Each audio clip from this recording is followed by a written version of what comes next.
Hello and welcome to the Formula WINOL podcast. My name is Torin and I'm joined, as per always, by my two co-hosts, Ed and Tom. How are you doing today, lads? I'm doing great. Sun's out, we're recording another podcast. Sun's out, guns out. Sun's out, guns out. Start of the season, I'm hyped. All guns blazing for this podcast. We're ready.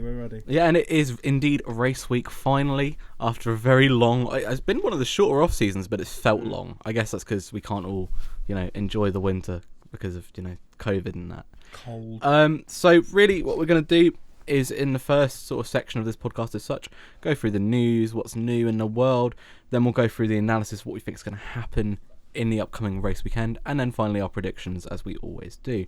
So I guess we should start it off by talking about the new season of Drive to Survive. I won't lie, I've struggled to watch it. I've only had one day since it came out to watch it, and I found it more interesting to watch Chelsea versus Sheffield than to watch Drive to Survive. Let's go. I don't even watch that. Realistically, what do you guys think of it, especially in comparison to the previous two seasons? I think Ed should. I feel like Ed has quite strong opinions on it. I've only seen one episode. It was the first episode. The first episode is not very good. Like, it is, no, it's that a was bad awful. intro. However, I do have to take into account the fact that is this is what happened last year. Yeah. This is what's gonna happen, kind of thing. And I saw the first 5 minutes of the second episode and I had to leave. But yeah, I think it still remains a good thing for the sport, no matter how awful it actually is for fans of the sport. It does bring new fans in, although some of them have questionable interests, but that's fine. That's choice. But yeah, I think it could be better. Sorry, it could be better. Probably if they stopped, taking team radios from different races and trying to embellish incidents, like the Leclerc-Vettel crash at Styria. They've got the Brazil 2019 crash audio from that instead. It's just make it realistic. If I know you're trying to make it interesting, but yeah.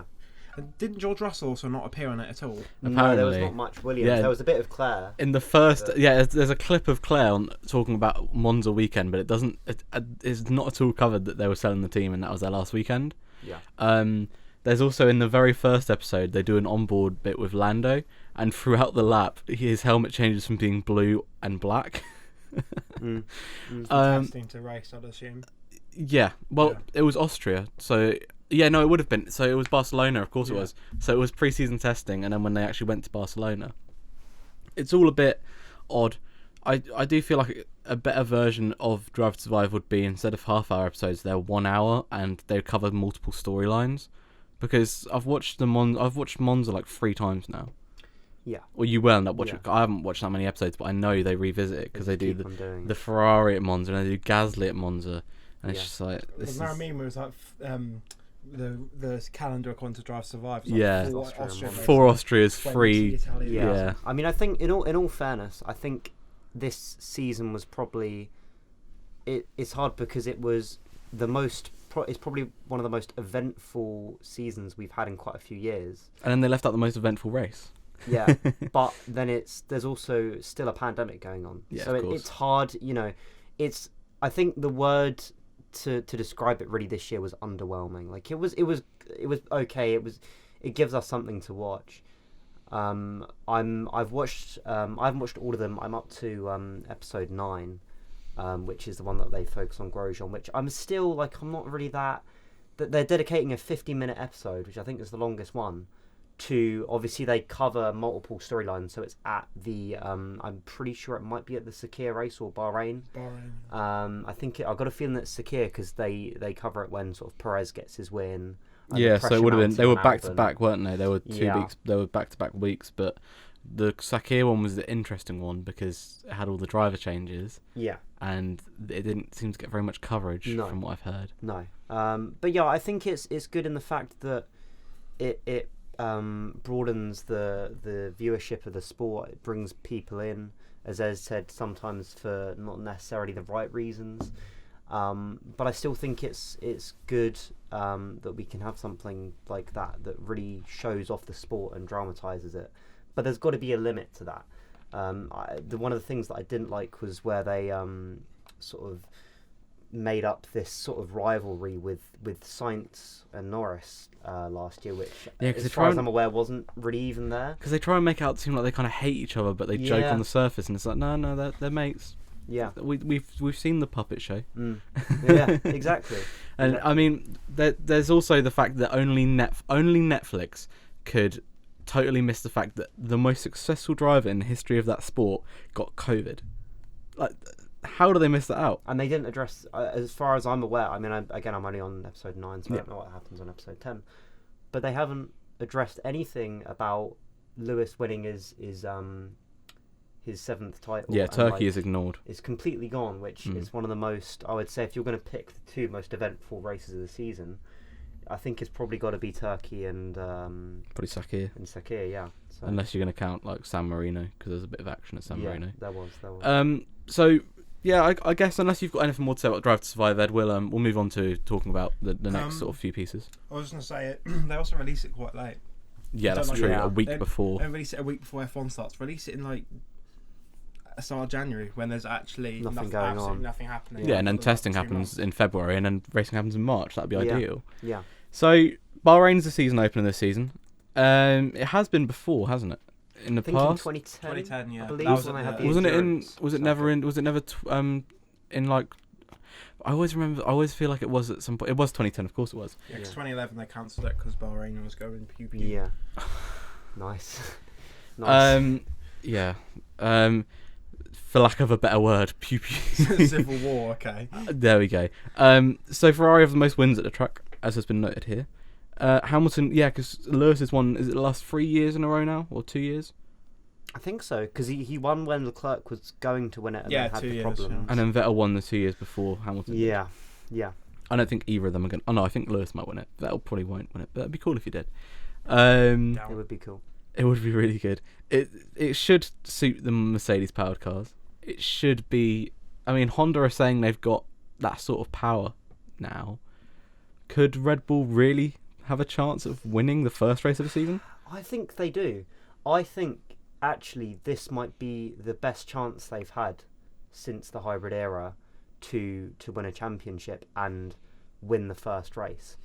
I think until the other teams that throughout the hybrid era haven't had this high rake philosophy because it's essential pretty much to be quick to have this high rake philosophy this season with the reduction of the aero and the floor at the back.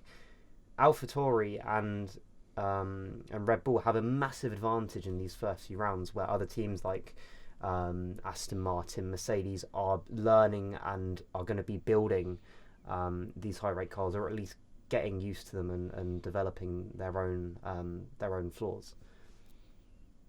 Yeah, so as you said, yeah, the development will be huge, and McLaren having their diffuser, which seems to be making a big difference as well. They could be quick. And Red Bull are always start at the blocks, but this year they've got quite lucky because the cars are pretty much the same, and everyone's cars will be like that.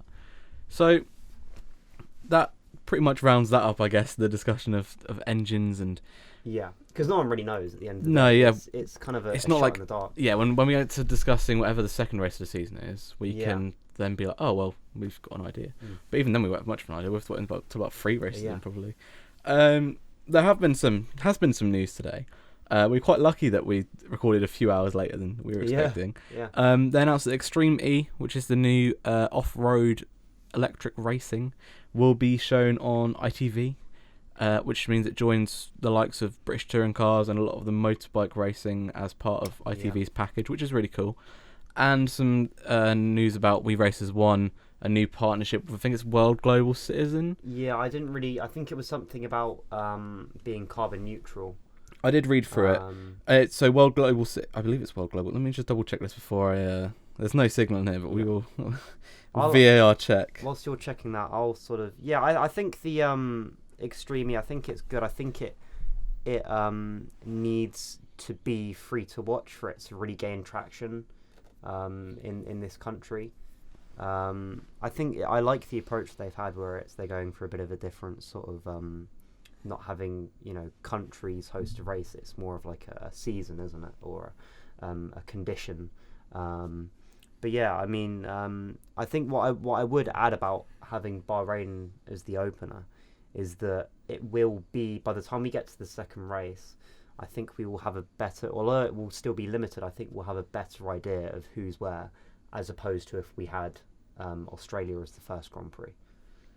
Yeah. So essentially, the partnership between the new We Races One partnership is with Global Citizen, who are a charity organisation who take action to defeat poverty and just it's sort of like an environmental trying to solve poverty kind of thing. Yeah. And they've made this partnership. I think realistically, it's probably a better way of doing We Races One than we did last year, and it kind of promotes both. It's kind of like a ubiquitous relationship between the two because it promotes two.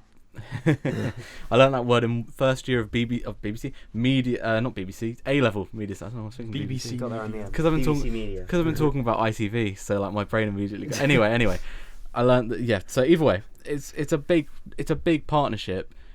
Essentially, there's some quotes from from F1 president and CEO, and then from John Todt, and then from it's kind of just a long document of quotes talking about it. I think it's all well and good, but they need to. I think this season it needs to be less showy and more just actually like actioning stuff. I think it's good to see. I think Lewis Hamilton's been trying to get stuff going this year with getting more people of minority. Yeah, the Hamilton Commission that's getting started up, isn't it? Really great. Yeah. So on to the racing from the news. We've decided just a little segment, just out of curiosity. What's your favourite overtake at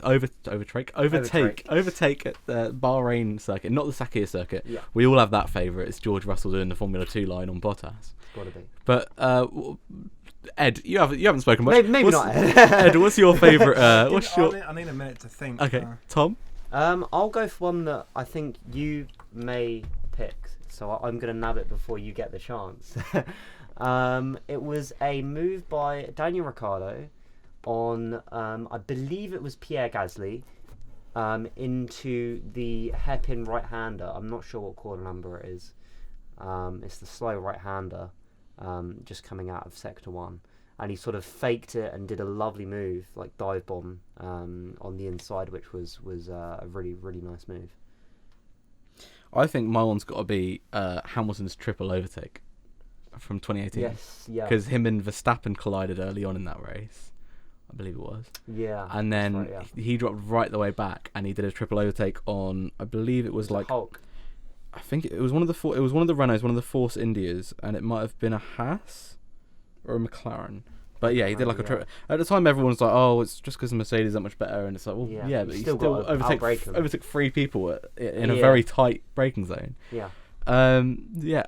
Have you had enough time to think it? Yeah, I've come up with a couple. My first one is my favorite. I think one of my favorite overtakes of all time. It's Nikita Mazepin overtaking Lewis Hamilton at the final corner. Oh my days! Finally speaks in this podcast. And he's taken the mic. Yeah, no, I've got an actual one. It's from 2019. It's at turn 1. It is Daniel Ricciardo overtaking Nico. Well, wait, no, that was the engines guy. Nice. Are you going to give a serious answer there? Or is this just me and Tom carrying the podcast? No, I don't have a serious one. I can't think of any, if I'm honest. I could say Hamilton Alonso 2008, but that's just a crash. Again, I can't think of any. What about the? Okay, I'll answer for you. Duel in the Desert, because there were so many overtakes in that race. Oh yeah. There we go. That was like the famous. Yeah, Hamilton around the outside of Rosberg at turn 4. There we go. Or you could have had turn 4 in Austria. That is on the final lap. Yes. Or you could have had Leclerc and Vettel, because they had a bit of a tussle, didn't they, in 2019? I was at Austria last year. What are you about? I was there before his engine popped as well. Was it not? I thought it was. I thought in 2019 Vettel was in the lead for a while, and then Leclerc got in front. Yes, there was a great battle. Hamilton overtaking Vettel. Then his engine went pop. That's what 2019 season was. It was Vettel did really well, and then he gave up, and then Leclerc would have an engine issue, and then Vettel just wouldn't be able to make up for it. Yeah. But now we've covered that, and Ed gave some thrilling answers. Yes. We can move on to section number 2 of this very organised, a strangely organised Formula WINOL podcast. We're going into this season with a new. We're not going too off topic, you know. No, it's crazy. It's crazy. I'll probably jinx that now. Yeah, we're going. We're being really productive and organised, but that's not going to last very long. So we'll start again. We do this usually. We go 2020 constructors standings. We'll go all the way through, just discussing the main points. So Mercedes Q3 performance. It will be an interesting Q3. Because obviously they can't just turn the engine modes up because that doesn't exist anymore. But from what we've seen in both long runs and short runs, they've got issues. Maybe behind Red Bull, maybe behind both Red Bulls. That would be rare. It would be pretty damning if Verstappen had an engine issue in qualifying. I kind of feel like that might happen now that I've said it. It probably will now. But yeah, I mean, I think that this Q3 is probably going to be like the best one of the season, just because, as you say, with the engine modes, Mercedes can't push as much, and when they are pushing to the limit, the big question is, will we see that car not stable? Like, will it be sort of snaking about and not being able to stick to the track? Because, you know, when Lewis was pushing to 100%, he was really gunning it. I think it was the first day when there was the sandstorm, and albeit, you know, yes, the conditions aren't great for that, but even so, most of the other cars that went out looked reasonably stable. He might have been on the softs, and he was just all over the place. He couldn't get the traction coming out of the corners. And yeah, I think this you know, it's one of those situations where I actually wouldn't be surprised if Red Bull lock out the front row of the grid. It would be exciting, wouldn't it? I do think maybe, I want to hope McLaren have got a shot at the second row. They could do with the new engine. I think it's totally dependent on Bottas. Ed looks as if he doesn't quite think so. Ed doesn't have a bias in F1 anymore though, because Albon's not there. I like McLaren, but I don't think they're going to be up front. No, I think it is. I think they'll be ahead of Aston Martin and Alpine and all that. Yeah, Aston Martin are probably going to stink, then be good at the end of the season. Yeah. So yeah, I think they'll be around there. I think battling for third is probably accurate, but like, I think they can get in that top 5.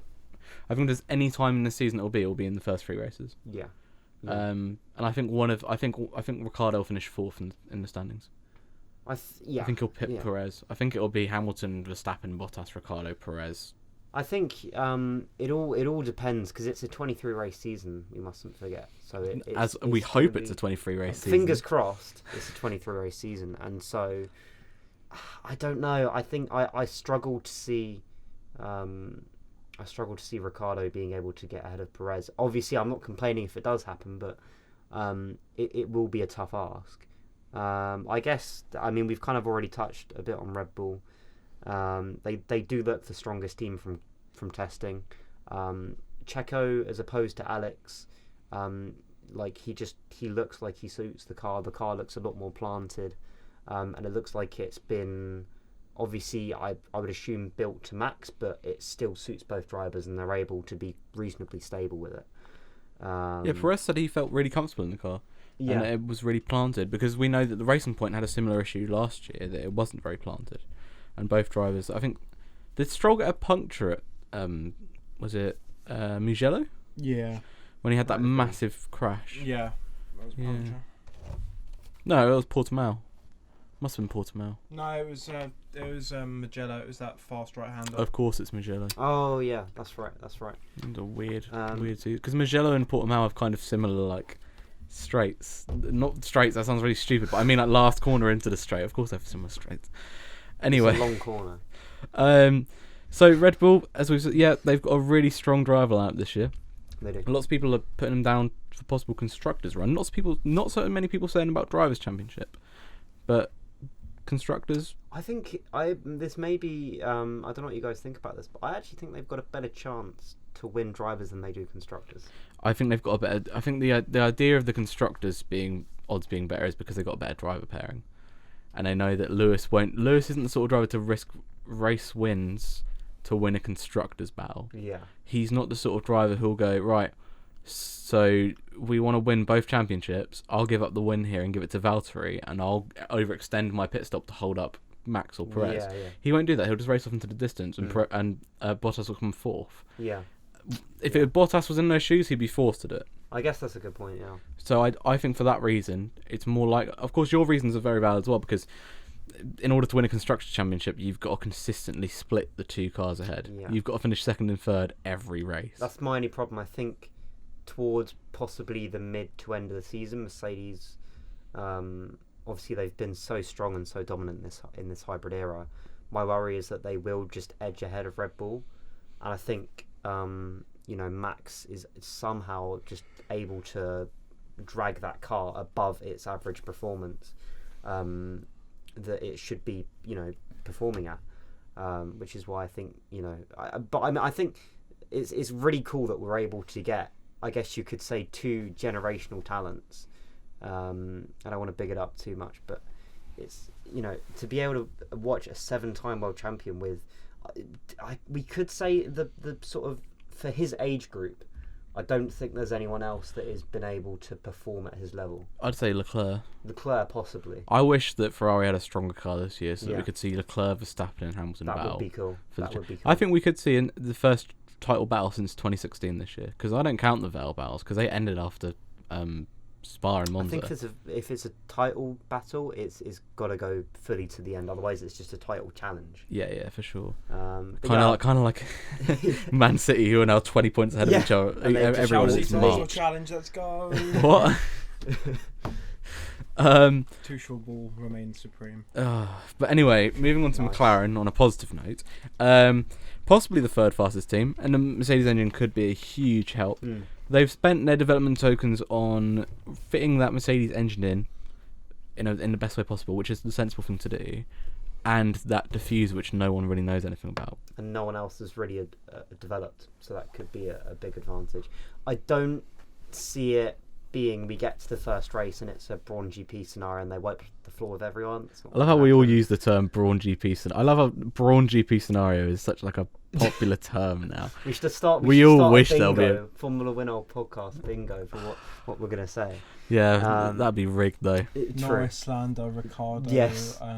Agenda. Ed makes. There is no agenda on this podcast. I want that very clear.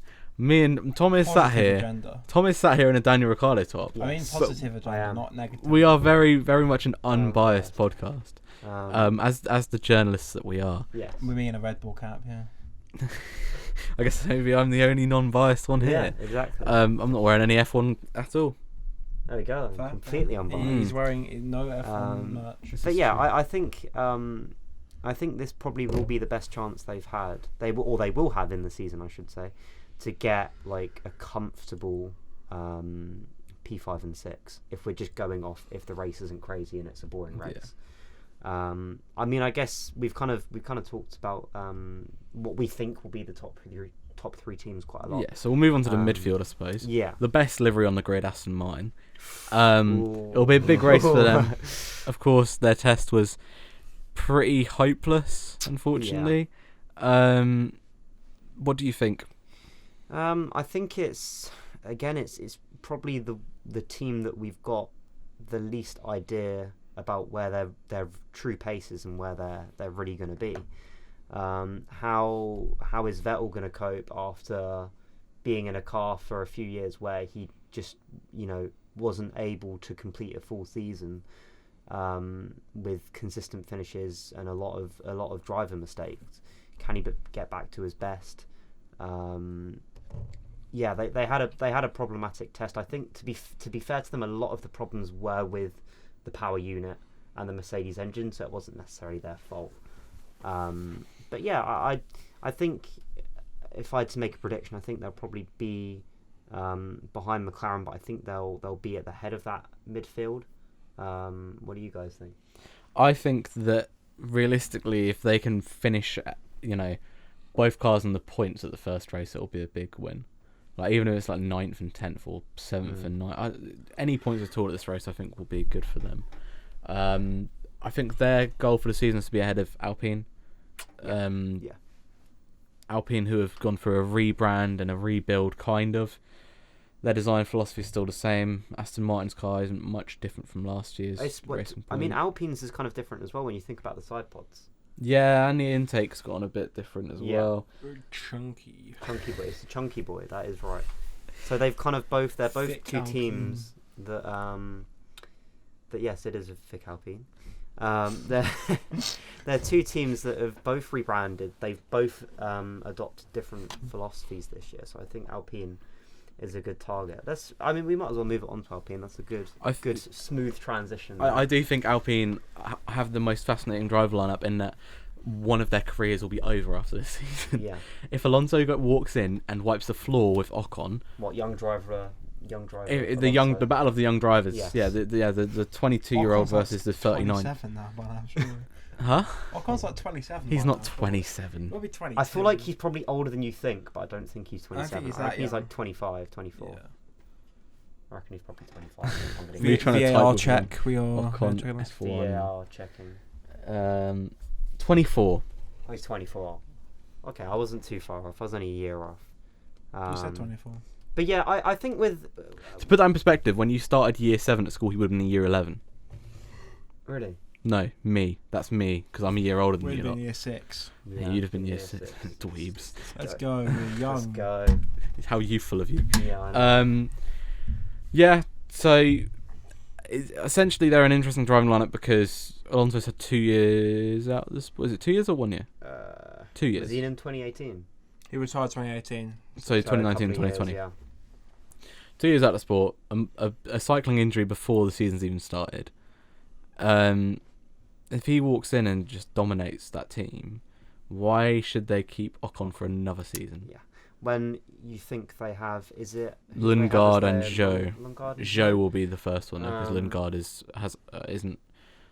he isn't driving the Alpine F2 car, is he? I don't think. I'm not sure, and he hasn't really set the world on fire in F2. No, and I think he'll probably go into either another season F2. Or I don't know if we'll role. see anyone change out of this season other than sort of like maybe Russell into the Mercedes. Possibly. I don't think we'll see much else. Yeah. So really with Alpine, the Renault engine, they're the only team now running the Renault engine. Yep. So if it's shocking, They've only got themselves to blame. It could be really. an awful season for them. The one thing that I did want to say about Alonso is he actually looks quite strong. A lot of the commentators, I watched a bit of testing, and a lot of the commentators were really, they weren't looking at the timesheets, but it was more just he was like hitting every apex, which obviously you expect a professional racing driver to do. Alonso strong. Alonso strong. Fernando Swalonso. Yes, yeah. Nice. Goodness lovely. sake. Hats off, well done. But no, he looks really good. So I think, I honestly think I see Alonso. I don't think he's going to wipe the floor of Ocon. I don't think it's going to be a case of Van Dorn. Not a case of like Ricciardo versus Alonso. No. Where there was clearly a gap. Yeah. Did I say Ricciardo versus Alonso there? Or Yeah, Ricciardo? you did. I sort of was like, what? Ricciardo versus Alonso? Or to be fair, Ricciardo's finished ahead of Alonso in every season other than the season he did of Toro Rosso, I'm assuming. So. And also when he was in HRT. HRT. I don't really count that as half a season. Oh yeah, true. I don't really count half seasons because I'm picky like that. Good point. Although that is me saying Rio Haryanto didn't have an F1 career when he did. But either way, Roberto Mary. it's just me trying to save face on my incredible mess up. Yes, I meant Ocon versus Ricciardo last season, of course. Yeah. But carry on. I was just going to bring it on to AlphaTauri. I think they will be the most impressive team in Bahrain. They're my underdogs. You think they're going to have a double points finish? I think I don't know if they'll have a double point, but I think they will have both drivers in Q3. I'm putting Tsunoda around 11th or 12th for the race. I think Tsunoda's right on it. I think he's good. No, I don't think he's on Gasly though. He's not on Gasly's level. Gasly He's not on elite. Gasly's level, but I think Gasly will get comfortably in the top 10. I see Gasly being in front of both Aston Martins, and I see Tsunoda just slipping into that top 10. If not, I think he will be, as you say, around 11 and 13. But they seem really good. The car looks planted. They have the high rate philosophy along with Red Bull. They look really strong. I expect them, at least one of their drivers, to be ahead of the Alpines and Ferraris and possibly the Aston Martins. Yep. I think that makes sense. I think Gasly P6 or P7 is a good prediction. It's doable because he's good at finishing it. I think he could snatch 6th off of like Norris or someone. Onto Ferrari then. My prediction is that there'll be a Ferrari power unit failure in the first race. Is that bold enough? I think it's bold enough. I guess it's bold enough. I think it's bold enough. I really do think that I can envision. As long as we're not saying it's not like a. We're not saying it's like F2, right? I'm envisioning. Because we've got to get this sorted now. Right, we'll get into this in the prediction section. Robert Schwartzman went bang. Yeah, Robert Schwartzman and engine failures, that counts. That have they brought a better power unit this season? Who knows? Because testing they were an enigma because no one could figure out what was going on with them. In particular, I found it most difficult to place Ferrari anywhere. Yeah, I think them and Aston Martin are the two ones where it's not really. Even though Ferrari did a lot of running, they didn't show much. No. It'll be Sainz's first race in red. We'll see how he measures up against Leclerc. I'm not sure. I think he did look in testing. He's spun a few times. He did look not that great. I'm not trying to downplay him because I think he's a relatively talented driver, but he's only beat Norris in both seasons they were together, which were Norris's first 2 seasons in F1, and I believe he finished on less points than Hülkenberg in his Renault season. Possibly, but he did give Verstappen a really good. When they were both in Toro Rosso, they were very even. Yeah. I wish he'd gone to Red Bull. I personally, I would put him in that bracket. I don't know. I'd maybe even put him in that bracket of Ricciardo, Verstappen, Leclerc, Sainz. I think he's one of those drivers. Okay, maybe he's in. I would put him in a bracket then with Gasly and Russell. Yeah, they haven't had a full season in a top team. And I know Gasly's been in Red Bull, but the car didn't suit him, and there's a lot of things where you can say that was he really being given the full treatment? I fully agree with. It was the ex Renault president when he did a what's it called? Beyond the Grid. He did a Beyond the Grid where he said he thought the 4 best drivers in F1 were Leclerc, Verstappen, Hamilton, and Ricciardo, and I fully agree with that. I think that's completely true. And then I think below that, as I say, I think you've got that Gasly, Sainz, and Russell, where they haven't quite been able to prove themselves yet. But onto another Ferrari-powered car, Alfa Romeo. I think my bold prediction, we'll get onto it, involves them, because I think they're going to be quite strong this first race. I don't think they'll be able to get in the midfield tussle, but I do see them bridging that gap. I feel like they'll be out of arm's reach from Haas and Williams. They've got they've kept their driver lineup. They're used to the car, but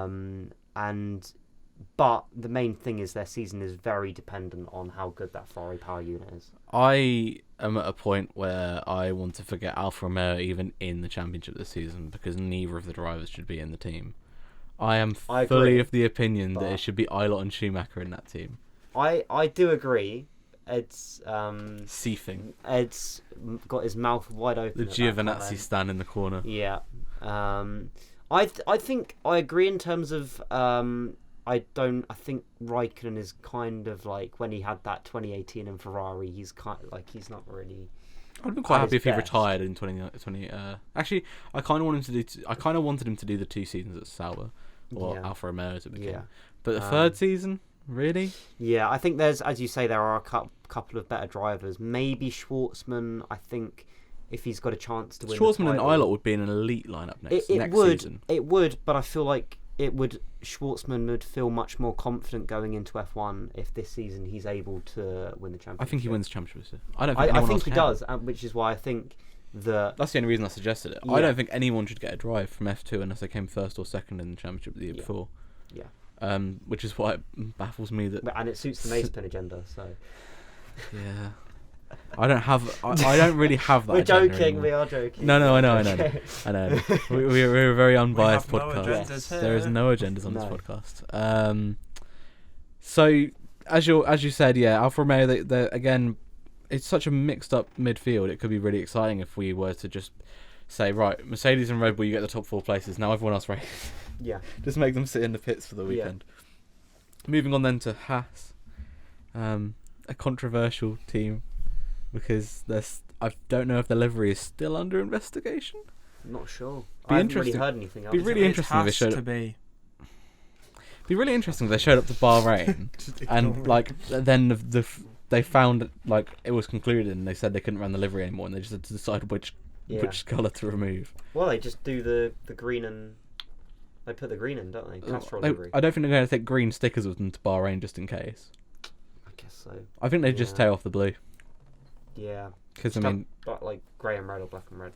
Well, again, I doubt they'd have taken any spare stickers. Would probably stand by their guns. They'll probably be like they'll have to race if it does get if they are put it as purple. Ooh, that I'd rate a purple team on the grid. It would be nice with purple and red. Purple and gold. Purple and gold gold. would be Like the nice. Vikings, yeah. Burn the blue and make it black. Yeah. Yes. Yes. Because if you burn an adhesive, it changes colour. It doesn't melt. Well, yeah, you know. No developments this season. So again, kind of similar to McLaren, they have 3 races to show everything. Yeah. For McLaren, it's they have 3 races to try and get high results. For Haas, it's they have like 3 or 4 races to get any results. Their best results. These should be in the first 3-5 races. These should be their highest results. Will they be in the fight with Alfa Romeo? Will they be able to take it to them, or will they be able to take it to Williams? Who knows? I think Williams actually. I'm not sure with them. Like, I have a hope every season. I had a hope last season that they'd be able to at least bridge the gap ahead of Alfa and Haas, and they weren't able to, despite a lot of strong races and qualifyings from Russell. I think I think to be honest, they'll still be at the rear this year. The rear this year. That's clever. That's clever. Yeah. See, there you go.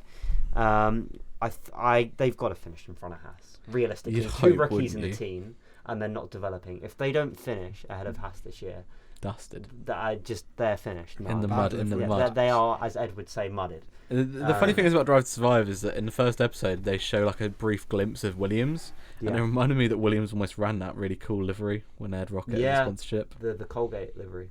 It was a good Colgate livery, as opposed to the season before. It was actually a good livery. Yeah. But that is us rounding up the teams. We'll move on to the predictions. As we've been doing the last season, it's the top 5, 6, top 6, top 6 now. Top 6 now. Okay, it's the top 6, and then pole position, first DNF, and then just some sort of wild prediction to keep it interesting.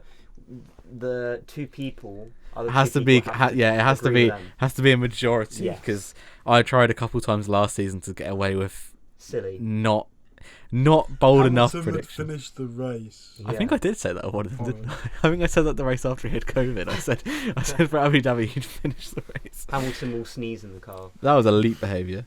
Who wants to do their top? Should we just go like top 5 each and then pole each? Yeah. Wait, are we doing top 5 or top 6? Top 6 each. It's because the graphic I've got up is only top 5 because for Turkey went into. Anyway, who wants to say their top 6 first? I mean, Ed, do you wanna? Okay. I'm gonna go. Be a bit boring. Hamilton. That is boring. Yes. Verstappen. Bottas, Perez. That's top 4. So 5th. I'm gonna go Lance Stroll. Really? And 6th, I'm gonna go Lando Norris. Wow. First DNF. The first 4 were predictable. Okay, so that it was bold. First DNF, I'm gonna go break your hearts and go Daniel Ricciardo. Of course you are. Such an agenda. No, it's not an agenda. I genuinely think he's gonna have a bit. Who's on pole then? And pole, I'm gonna go Verstappen. Oh, I think I think you could get some solid points there, honestly. But then 5 and 6 is questionable. Should we say bold? So I don't care about winning this. I just care about. So I'm going for a Ricciardo win. No, I'm kidding. Oh my god. So a Hamilton. Where's my face mask? I'm going with a Hamilton win because of course it's going to happen. Yeah. Bottas 2nd, Verstappen 3rd, Ricciardo 4th, Perez 5th, and Gasly 6th. And then my pole position, Hamilton. First DNF, I'm going to go with Sainz. Okay. So are we going to do bold predictions after? Yeah. Say your okay. And say everything except for your bold prediction. Basically. Okay. So I think I'm going to go. You both said Hamilton. I'm gonna believe in the Red Bull hype because I feel like one of us has to do it. Someone has to believe. Verstappen first. I don't think they'll completely dominate. I think it will be Verstappen, Hamilton. I see Bottas always seems to come out of the blocks quite well, so I don't think he'll get beaten by Perez. I'm going to go Bottas 3rd. I'm going to go Perez 4th. I think Ricciardo will finish 5th. And then 6th. See, I want to pick Gasly. I think I might have to go with Gasly as well. I think Gasly has a really good shot. I think these first few races will be the strongest that AlphaTauri has if the Honda engine is competitive. And then pole, I think I'm going to go for a Bottas pole. I think he really came on strong with qualifying last season, even though he dropped back in the races. I think it will be a pole for Bottas.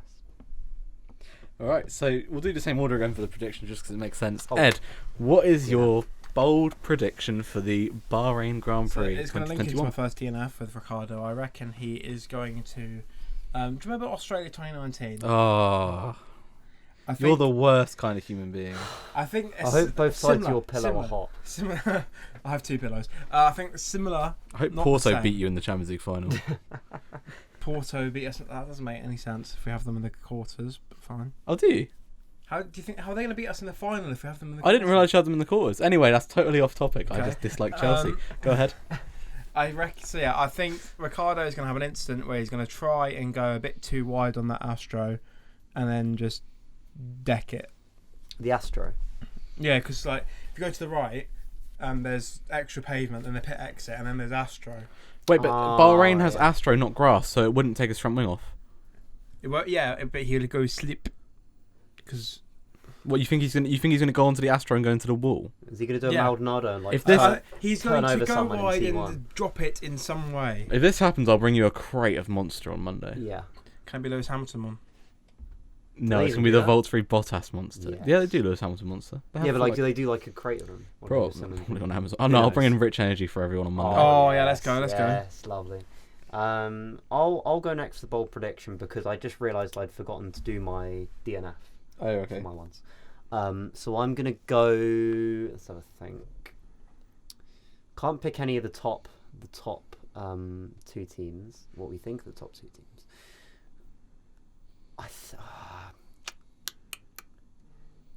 I'm gonna go for a Stroll DNF. I think first DNF will be Stroll. And have you got a bold prediction, Torin? I do have a bold prediction. I'll let you go first. My bold prediction is that Nikita Mazepin will finish in the top 10. I feel like that's bold enough. I think that's absolutely bold enough. He shouldn't be in F1, and the team shouldn't be in the top 10. Ooh, okay. I am speaking what everyone else is thinking. I am not. This is not Torin's little niche agenda that he thinks Ricardo is going to win the world championship.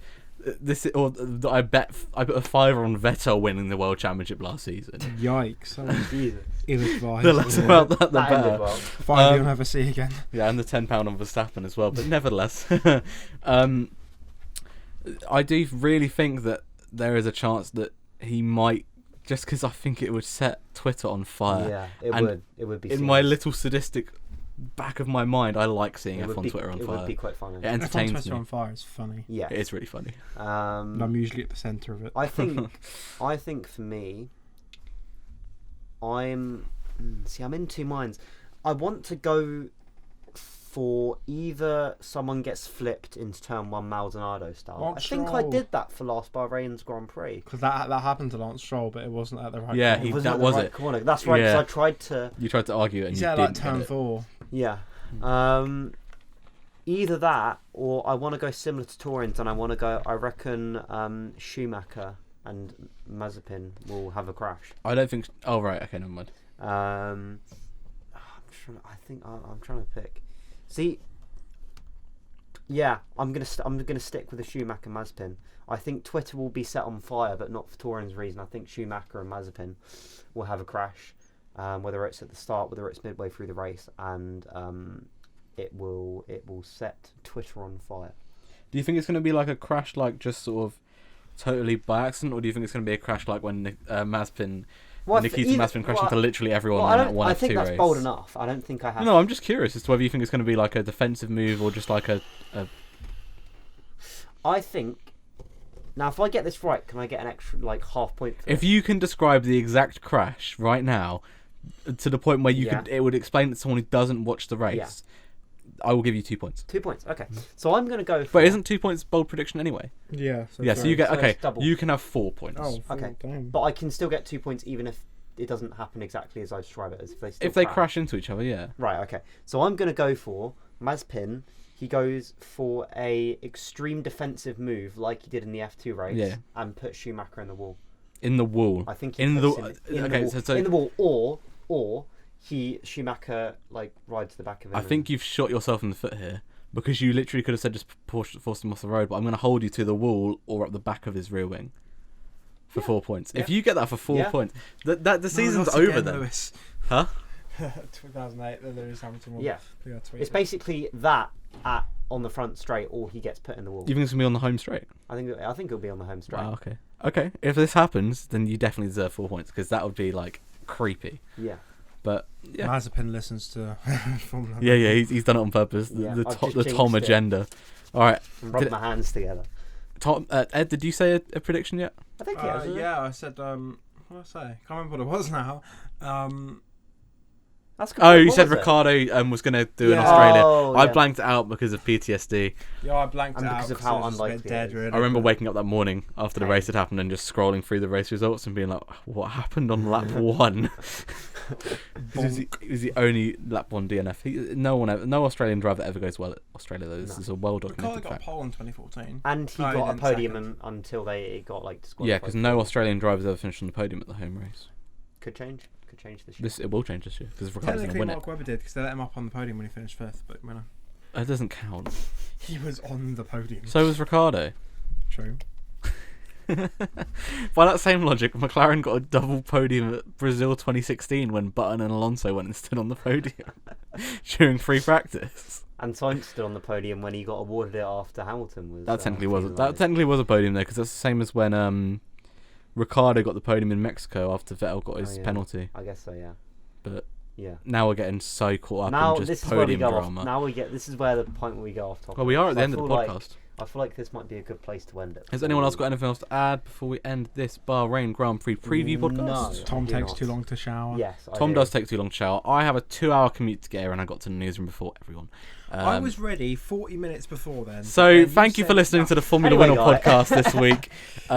We hope you enjoy the first race week and the build-up and the race weekend and then the race chef's kiss. I hope it's a good one. I'm going to miss the last 20 minutes of it.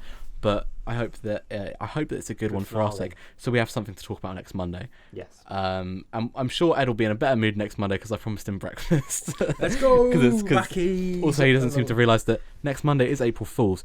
But anyway, is it? I think it is. I might have bottled that. But either way, enjoy. Next Monday is not April Fool's. It's not. It's the 29th. I did actually promise to bring. Anyway, we're totally off topic now. Enjoy the race, and we'll see you in the next one. See ya.